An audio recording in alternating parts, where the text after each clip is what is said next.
Guys, मी प्रजिता बुरुड आंबेगाव तालुक्यातील गोहे बुद्रुक गावात चालले होते यात्रेसाठी. जाता जाता ह्या गाडीने आम्हाला अडवलं, म्हणजे डीजेनी.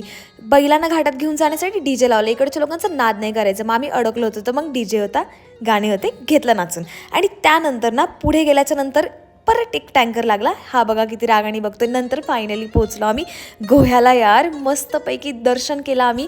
आणि ना तिथे तेव्हा काला चालू होता, काल्याचा महाप्रसाद. गेल्या गेल्याच तिथे आपले फॉलोअर्स भेटले. म्हटले चला घरी. त्यांच्या घरी गेलो. त्यांनी सांगितलं की पहा आमचा रेनकोटचा बिझनेस आहे, याची डिटेल मी डिस्क्रिप्शनमध्ये देईल. नंतर गेलो घाटात. गाईज, घाटात कुणी कुणी मला पाहिलं ना, त्यांनी मला कॉमेंट्स करून कळवा. आणि त्यानंतर ना जे आम्हाला ड्रोन शूट करायचं होतं ना, ते पहा ड्रोन आम्ही लावला होता. आणि इथे आम्हाला प्रसाद भेटला फायनली. आणि मग मी ना गाडे बघितले. यार कोणाचा गाडा 12 सेकंडमध्ये बसला मला सांगा. हा गाडा 12 सेकंडमध्ये बसलेला, बट त्यांच्या मेंबर्सला लेट कळालं, मग जल्लोष लेट साजरा केला. मम्मी पहा ड्रोन शूट कसं झालंय ते पाहती. आणि त्यानंतर हाय केला आपल्या फॉलोअर्सनी. यात बसू की या पाळण्यात बसू, हे मास्क लावून